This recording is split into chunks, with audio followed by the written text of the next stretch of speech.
We've been talking a lot about filming in Missouri because of the Missouri Film Tax Credit. Well, joining us on the podcast today is one of the people who was a key architect of getting the tax credit enacted and is also a Missouri film producer. Cole Payne will join us. Stick around.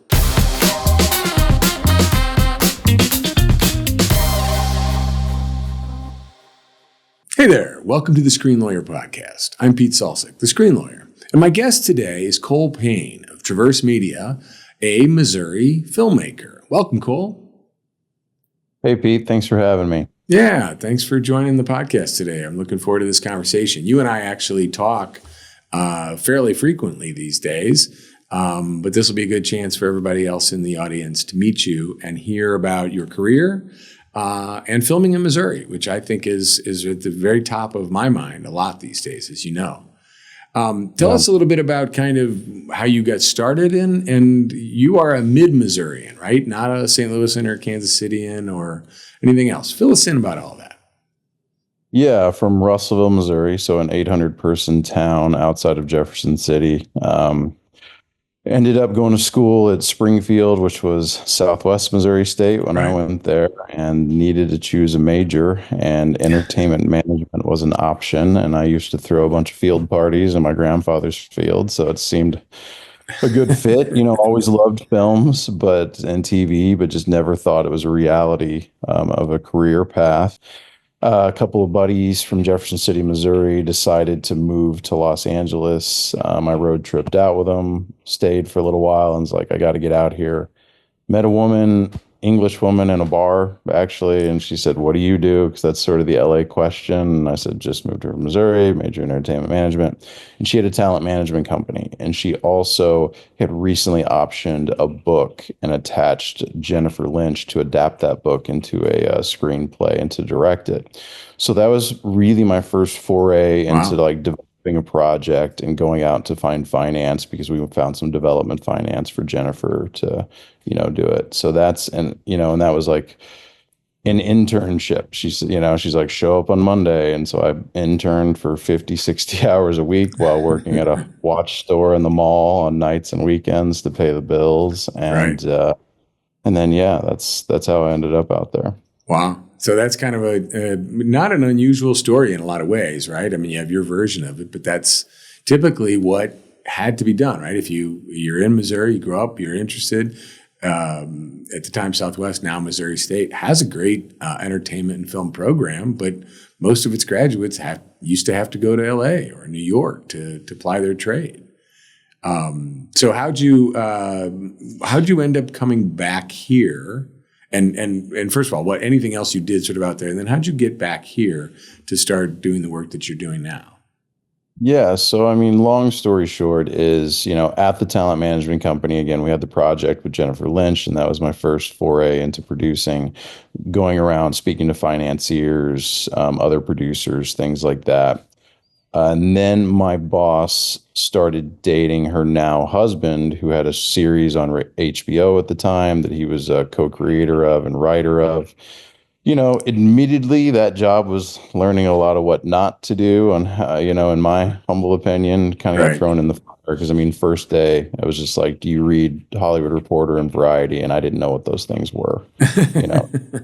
You know how to do script coverage. And I also did not know what that was. And at that time, because that was 2003, you couldn't Google those things easily. You couldn't find out what script coverage were. You couldn't find out what gap financing was easily online, where it's a little bit different today. So I kind of got thrown in, doing everything from, high level development meetings and working with talent to going to Starbucks and getting my boss coffee and sort of everything in between. And she eventually started paying me a little bit, so I quit the watch store job and got by. And then I eventually left and went out on my own as a producer, just took meetings, said, hey, I'd really like to pursue producing, not looking for a handout, but that's what I'm up to now. I think it can be helpful. First meeting, I got handed a script called Downloading Nancy that I ended up getting made about 4 years later. I brought the bulk of the equity financing to the project. And then that was also like my first time going to Canada and utilizing the Canadian incentive and Right. having pre-sales and an international sales agent that I had to get approval on cast from, and a lender against those tax incentives, and a completion bond, and it was union, so it Right. was like, I did get a few movies in before that, but that was kind of like, oh, a $300,000 movie or $100,000 movie Right. with me and my buddies kind of thing, and then thrown into that. And that director was actually Johan Rank, who directed the Chernobyl series for Yeah. HBO, Yeah. when he did the film Spaceman with Adam Sandler on Netflix. And Christopher Doyle was our cinematographer. So one of the best, he did all the Wong Kar-wai films like 2046, and he did Rabbit Proof Fence and a lot of classic films. So I got to work with some very high-end Yeah, you filmmakers did. right off the bat. And from there, I did end up joining a German finance and production company based out of Berlin. So Really? went over to Germany, did films over there, got involved with a lot of international co-productions, utilizing like European subsidies on top of tax incentives for different countries. And then I opened up the North American office for that company, where I brought on somebody to do talent management, who was another Missourian, actually, a friend of mine, and also distribution on a small level, mostly straight to VOD, some small theatrical. I ended up parting ways with Instinctive Film and starting Traverse Media in 2013, which is now my Oh, current okay. company. Yeah. So we kept up all those operations. I did shut down the distribution just because it was sort of, the plan was low money, using the filmmakers as sort of our, marketing team, Right. working with them. Because a lot of times when you sell a film, you sign on the dotted line, and the distributor probably doesn't want to hear from you Yeah, anymore, or hear your exactly. opinion. And my attitude was, filmmakers know the films better than anybody Yeah. else, so it could be utilized. But it wasn't really working. It's when DVD was dying and studios were pushing their stuff on cable VOD and things like that. So you had to compete with big marketing budgets. Yeah. So I went out for more investment, and kind of investors were interested, dragged their feet. I kind of said, if money's not in the bank by this time, I got to wrap up distribution. So I did that, but it was a good experience getting in there and knowing it. And, it also kind of got me involved in domestic sales of films as well, to where I typically handle domestic sales on most of the films that I produce. And I take on some other projects from other filmmakers that kind of come to me Right. organically. So I'm not pounding the pavement every day looking for films to sell, but if it comes to me and I think Sure. I can be helpful, and I'm coming from the filmmaker perspective, so I'm candid, like, hey, this distributor's offering money, but you'll probably never see another dime, or hey, Right. this distributor's not offering you any upfront money, but they're honest and they pay on the back end, kind of thing. Yeah. So that's just an approach that I take at it that I think other filmmakers appreciate. So I ended up, again, wrapping up the distribution. Eventually, my partner on the talent management side decided he wanted to go his own route, and it was just the best thing too. So I just Yeah. really focused on, pared down to producing mainly, and then the occasional film sales. And then during the pandemic, I just got tired of sitting in the house and moved back to Yeah. Missouri. And all meetings are like this on Zoom now Right. anyway. I didn't Right. even Yeah. make an announcement that I was leaving. I just kind of, when it got brought up organically, I'm like, yeah, I'm in Missouri now. Yeah. And when I got here, I was able to get more involved in pushing a tax incentive to get passed in the state. Yeah. That's wow. That's really cool. That's a long, 20 plus, basically almost 20-year journey, right? Yeah. Out to LA and then all that time out there. I think it's fascinating too, how many component parts of getting a film from concept to screen that you've been involved in. And one of the things we talk about here a lot is, the concept of the screen lawyer. Well, I'm always telling people, obviously, that there are contracts along the way, right? And if you have a great idea, you have a great team, you have talent, but if you don't do and I usually approach it from a legal perspective, but it's really the business, right? It's the business component pieces of putting a project together, which include the contracts, include work for hire language and things like that frequently come up around here. But it's really everything else, right? It's all those different structures and the different types of financing packages, and who has control over this and who has control over that. And, things that are happening now. I think for many filmmakers, especially those that I meet with regularly who are here in Missouri, who maybe haven't done what you did, didn't go out to LA and learn all these things. And frankly, I think the way you described it, somebody hit you with a bunch of jargon, you didn't know it. You probably had to try not to look dumb, get through the day, then figure out how to find out what that meant, and then go back and try not to look a little less dumb day two. But that's how you do it. Yep. These days, I think there's a lot of people that are coming up here, and hopefully what we can nurture here is in the ability for filmmakers to grow here in the Midwest without having to take that 20-year journey somewhere else. Absolutely. But it has all those component parts. And so when you got back to Missouri and you started getting involved in the tax credit thing, as listeners know here, we were very excited when it finally got enacted 2 years ago, and I've talked about it a lot here, but we had a film tax credit program in Missouri that expired back in 2013, and then it was 10 years with nothing at a really kind of critical 10 years, right? Because back in that 10-year time, many other states started enacting film tax incentives. Atlanta just exploded. Other things started to make the reality of a tax incentive as a almost threshold requirement to get films in your area really took off. So now we're back. Tell us kind of how you got involved in that and walk us through that process a little bit. Yeah, well, even to touch on something you said earlier about the legal and the contracts and all that stuff, I mean, I have to say the good side of the first job that I had, my first boss did have a law degree from Oxford. So we handled a lot of contractual stuff in-house, and she did, walk me through that. And it was interesting to be on the actor side of it, and then to flip over and then be on the producer side of it. So I could look at it from both ways. And then again, I didn't go to film school, entertainment management was a business major. And I did take some legal classes along with that major that qualified towards that. Not to say that I'm, have your expertise by any means, but, I did what I had to do on the legal side to take care of myself and also, take care of clients when they couldn't afford to bring on an attorney or something of that nature. Well, and I think that's, it's important. I'm glad, when you and I work together from time to time, I'm glad that you know as much as you know about the contracts, right? Because certainly a part of what I try to do is to educate filmmakers on this. But, for some, they're just never that's just not, their brain's not capable. So they need to find someone like you, right? Find someone or else in that team that can help translate and make sure those things happen. And then, obviously, when the budget's appropriate, production legal becomes part of the budget as well. But I never want to be the only person that understands this stuff. I'm always trying to make sure that at least somebody on the team also gets what I'm saying, because otherwise it can be tough. Absolutely. I mean, it's just important to know everything. It's like, for me, I don't plan on shooting a film or putting up the lights or doing the production design or recording sound. And that's how I learned, like my first film, I just paid attention on set. I just paid attention. I asked questions what people are doing. When I went to Canada to do that film, Downloading Nancy, as I said, that was a different level, dealing with unions, tax incentives, the whole 9 yards.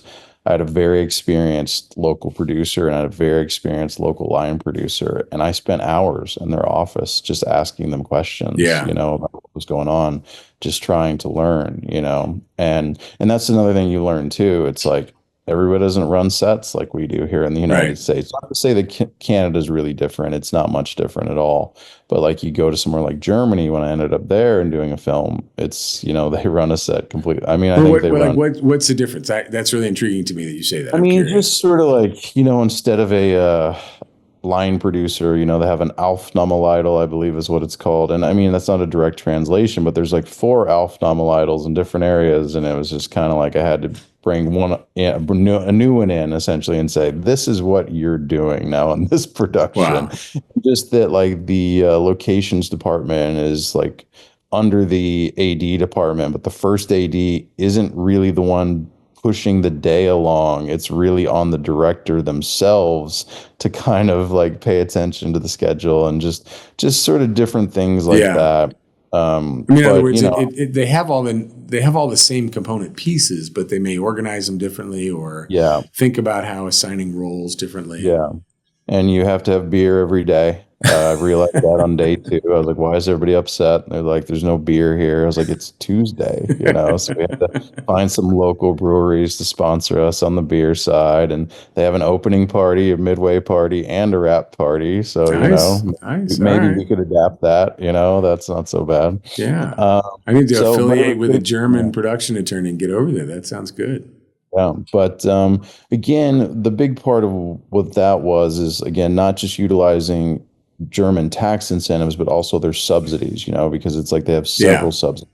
They have a subsidy as a country as a whole. The different regions in the country have their own subsidies, and I mean, in regards to official European co-productions and even international bilateral co-productions together, you can finance an entire film Yeah. from subsidy and tax incentive money. Now, that said, you have to check a lot of cultural boxes and things like that. Got So it. it's not like a Marvel film or just a regular Right. Christmas movie, something is going to qualify for all those incentives and things, because they have to be in certain languages and percentage of it has to be in this language or that language, and some of them don't. Yeah. So, and you can only offer certain deals. If you take the subsidy money, you can only offer this to your equity investors and things like that. So you really have to know all those elements Right. kind of going on. It was a Right. really good experience. And then, being involved, getting back here, doing films again. I've done several in Canada.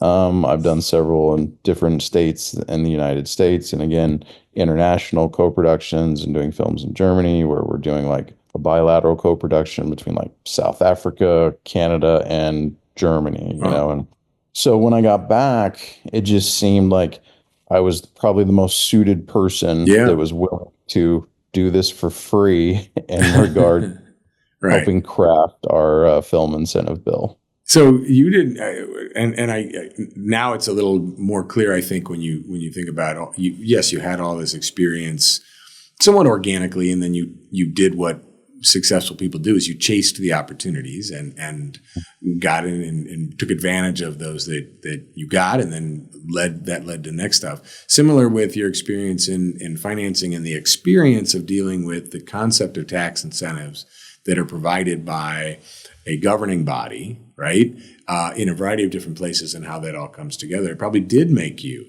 uniquely suited to do this. But you did more than just help craft the bill. So walk us through now. We're back here, and there have been efforts over the intervening 10 years to try to get something to where it could be passed, and it never is successful. So how did you get involved at the start? And you really took you're the primary person who drafted our legislation, isn't that right?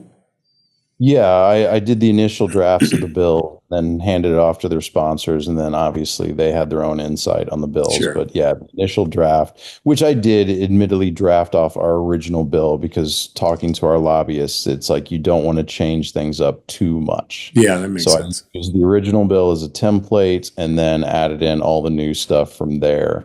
And then once, drafting it, it was really, also being there to support our sponsors at the Capitol. So not only just testifying when it got in front of a committee, but doing individual meetings with legislators, being on the sidelines when the bill got on the floor, because maybe a lot of people out there know it much better than me, but it's not as simple as legislator files a bill, it goes to the floor for a vote. They say yes, it goes to the other side of the Right. to the House or the Senate or whatever. That happens, and then the governor signs it. Again, it has to be assigned to a committee. It could never get assigned once the bill is filed. Once it gets in committee, it has to get out of committee. It Right. could never get out of committee, and then it goes to like rules and budget and all kinds of things before it even goes to the floor for a vote. And then once it's passed through either the House or the Senate on that side, it has to go do the whole same process Same thing, again right. on the side. And then it gets on the governor's desk, and the governor can either sign it, can veto it, or not sign it, so Right. the governor doesn't sign it but doesn't veto it. I think that's sort of a passive saying, okay, enough people like this bill, Right. but I'm not fully going to endorse it, but I'll let it pass kind of thing. Right. So it's a whole process, and that was a whole learning experience myself. Then that's something that I was unfamiliar with before Yeah. I got involved with it. You know, I was involved with the tax incentives themselves. Why and what my goal was, being a Missourian, was to make it appealing for Missouri as a state because it's not going to last. Sort of like our first one didn't last, Right. and appealing for filmmakers to come to Missouri, especially when there's such a robust choice of other states that already have Right. infrastructure and workforce and these incentives in place. Like, why do you come to Missouri that's just getting off the ground? And it's not that our first bill didn't work, like it did work. It's Yeah. just that our cap was so limited at 4.5 million a year. It wasn't enough to build an industry. So that's why Yeah. when we began with the caps, we really dug our heels in to say we can't have less than $8 million for film and we can't have less than $8 million for TV. And even that is really low. But at least with $8 million, that could sustain $1 million-ish budget pictures Right. throughout the year. You know, you can have 7, 8 productions. Some of them are going to be in the couple 100,000. Some of them be over a little bit over a million, but at least it's enough to keep productions going throughout the year in Right. Missouri. And then on the TV side, the idea is hopefully we could get one small TV show, you know, to come here and film for 6 months or so, you know, Right. and we haven't really had that yet, but luckily we've had some shows that have come in and done some things and pilots and apps, and some TV movies. So it's been good. We've been utilizing it that side. But as we continue to grow and it's like we're new. We need to have the crew here. Right. We need to have Right. the infrastructure. We need to be able to support a TV Yeah. I show. mean, I think and part of what we do is we demonstrate, we're a little more than a year and a half now. We've got our first full year of numbers. And I think on most measures it was successful. Yeah. We spent, there's over 30, I shouldn't say we spent, and this is an important thing, I think. And just to sort of update the audience. So you and I, a couple weeks ago, along with members of the Film and Mo board, and I want to talk about that Film and Mo in a second, but we were down in Jeff City again for a day of lobbying, meeting that our lobbyists had arranged for us to. I think we had 16 or 17 meetings over the course of a day, just going from office to office. Got a lot of steps in to meet with various representatives and senators, some of whom who had been involved early and were sponsors and very supportive. Others, many of whom were maybe new, right, and don't really know it, don't know whether they should like it or dislike it. Whenever you're talking about the concept of a tax credit or tax incentive, there's going to be a certain segment of the governing populace that says, "Oh, those are bad," or "Those are giveaways," or "We're in Missouri. Why would we give tax breaks to Hollywood?" So there is a constant education process, right? Yep.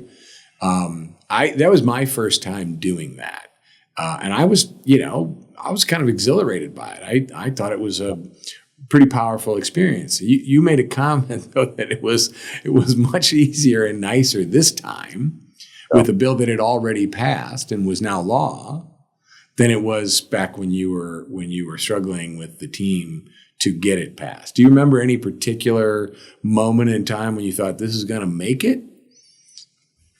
Well, I mean, to me, I just felt that from the beginning because it just makes so much sense. Yeah.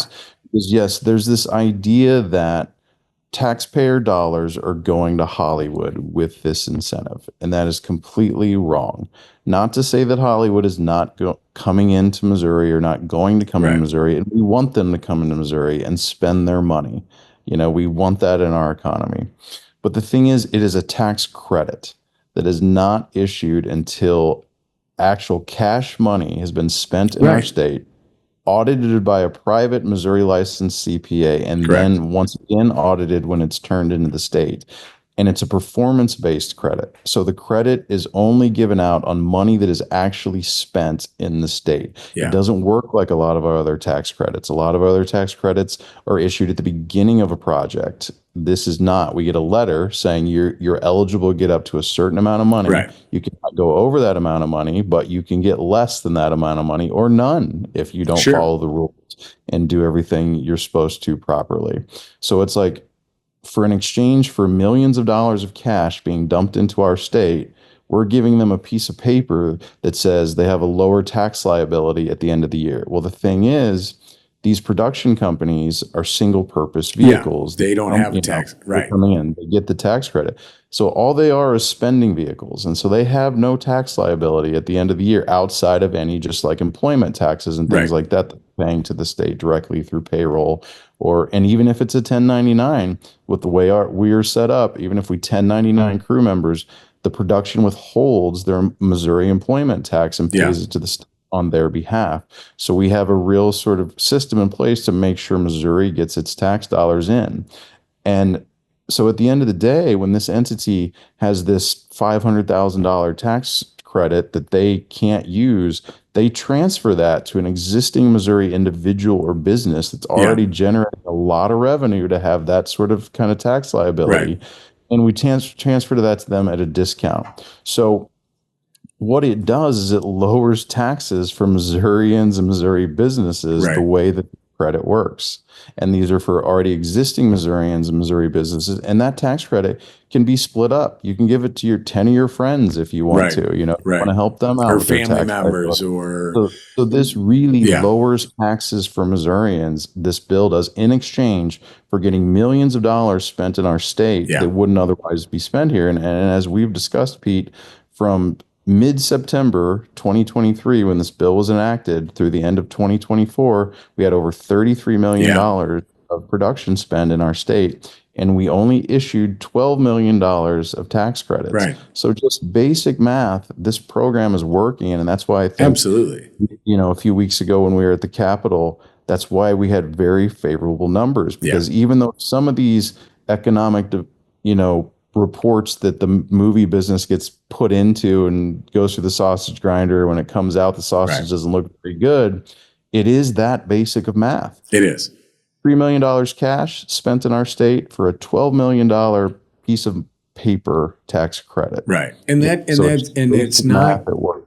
Yeah, and the beneficiaries of that tax credit are Missouri citizens, Missouri businesses who are already going to write a check to Missouri. So they're essentially doing that, and they have paid for that tax credit, right? And that then, when the single purpose film entity transfers the tax credit to this Missourian at a discount, that Missourian's paying very close to the amount of their tax liability anyway. The state is getting the tax reimbursement, and that money that is going to the film or the film company is either helping to pay for the production by using as a financing vehicle up front, or is simply being returned to the equity investors, which generates more success and more efforts to bring more films and do it again. And that $33 million, I had this conversation with somebody the other day. That money is going to be spent. It's just going to be spent in Albuquerque or Nashville or somewhere in Tennessee or anywhere else, right? It's going somewhere. It's not staying in Hollywood anymore. It's going somewhere else. And so why not bring it here? Because it's money that we weren't going to get in the state, and it creates ancillary jobs around the production industry as well. All of the businesses that support a production, right, from hospitality, drivers, carpenters, catering, all these different things are all Missouri businesses, right? Because in order to qualify for the tax credit, you got to spend your money in Missouri. Yep. Yeah, absolutely. I mean, there's just so much that you wouldn't even think of, just like a movie takes a lot of ice, especially if they're making fake snow or something like that. Right. Like ice companies are getting bought out, lumber. It's like, yeah, you got your obvious ones of hotel and food, but there's just so many things. Off-duty police officers, firemen, paramedics. Like I have a set medic on every day when we're filming. Right. We have police that come out and we pay to block roads and things like that. Or if there's a fire, and you're seeing, maybe you have the fire department out there, keep an eye on it. And we're paying them for those services. So these are people in Missouri that are just really getting opportunities, to do this sort of thing. And, I had the first time around at the Capitol, I had a meeting with somebody who was opposed to the bill. And they said, well, if you come to my small town in the Boot Hill of Missouri and you offer jobs, you're going to be taking my construction crew Right. away from my construction Right. business. I said, that's not how this works. We will hire you and your Exactly. construction crew to come in and build our sets. Like I am literally doing that right now. I am in the house that serves as our production office on my current production, and we are on a functioning, big functioning farm of Right. 1,000 acres. We hired the foreman of this farm, who happens to be he got out retired from carpentry to run this farm. So while he is doing this and still gets paid for his regular job, he also is building our set, and he's bringing two other carpenters that have actually retired in to build that with him as well. And it's like, and I'm bringing in my friend that does HVAC, that's his company, to set up air conditioning for us, because Right. we're in a building that doesn't have air conditioning. And then while he was there, we figured out that we needed to bend metal for other things on our set, to make it look the way that it needs to look, and that he also does that because he does duct work and HVAC. Sure. So now we hired him to create props for us for our set. So there's just all these little things that you don't even Right. think about that come. And it's sort of like you said, the money's going to be spent. And I've read several interviews out there where they're like, why did did a tax incentive have influence on bringing you here? Where they say no. And that is just That's completely just false. untrue. It's Yeah. completely untrue. Money always wins. Movie to a real degree, narrative, projects. Again, we might get little docu-series or reality that come in because of whatever reasons that doesn't have a big local spend. Their crew is 3 or 4 people, so they Right. bounce around the United States. They're not even going to be here long enough where it doesn't even make sense for them to Right. apply for the tax incentive. It's like, so we may get those things without an incentive. You may get, again, some just people that live here, and maybe they Sure. get on a I camera mean, and they get some yeah, stuff I for mean, for free, the and last that's 10 great. years, things got done, right? Yeah, But this is a game changer in what it yeah, brings. I have conversations right now with a couple of different projects, and they are choosing what state to go to. And ultimately, all things being equal, the script doesn't require any particular location. It's got to look and feel, but Missouri can look and feel like almost any place in the world, frankly. yeah, We have all this other infrastructure support. It's where is the money available? What makes the most sense economically? Because the chances of a film generating a successful return by generating a big enough audience, that's always a risk. So anything the production could do to reduce the budget, reduce the risk, and the tax incentive does a huge thing for it. I want to focus real quickly. First of all, thanks for taking the time. I know you actually absolutely. are on set in the middle of Yep. something getting started. So I appreciate you Yeah, when taking you some see time with people us. walking in the background, that's Yeah, crew.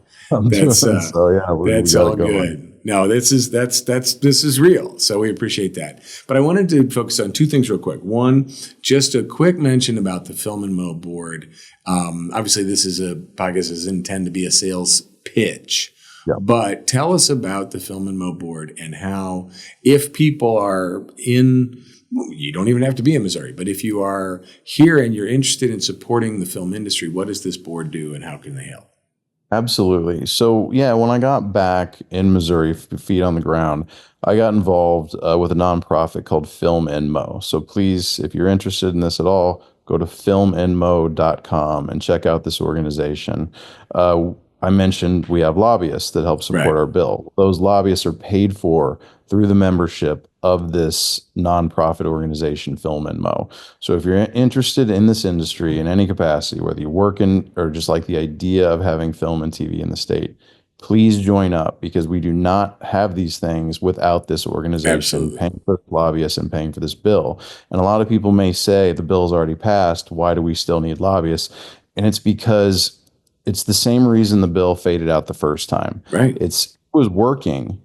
It just lost its shimmer because nobody was down at the Capitol in these people's ears when certain legislators termed out and new legislators came Sure. in. We're completely unaware that we even had a film tax incentive. So, like what we were doing the other day, as you mentioned, we were talking to a lot of first timers and Yeah. educating them on the bill, and it was overwhelming positive response that I'd never seen before at the Capitol. And Yeah. I do think because of just that basic math, $33 million cash in for $12 million tax credit out just makes sense for our state. And the thing is, it's not just one area of our state. It's the one It, film tax incentive bill that can equalize the state from St. Louis to my town of, we're in Westphalia, Missouri right now. Or actually, we're in Folk. We're in outside of Westphalia. We're Folk. There's like 5 houses and a church and some farms and us. And so we are going to dump millions of dollars into right. this community in a 2-month period of time. Other businesses do not do There that. isn't any other business that can do And the that. thing is, sure, we're going to end after 2 months, after 2.5 months, and we're going to go away.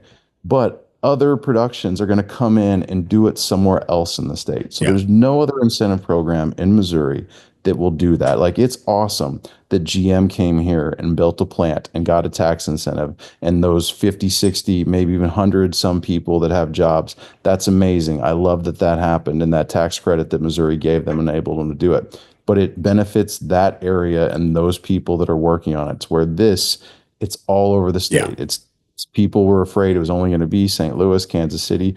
It's the big cities, it's the small cities, and everything in between. And we've crafted the bill to incentivize people to Yeah. go to rural and blighted areas that may not be getting a lot of economic injection Right. otherwise, and to hire veterans that are based in Missouri, and to promote Missourians up to higher positions or give them their first chance on films like that.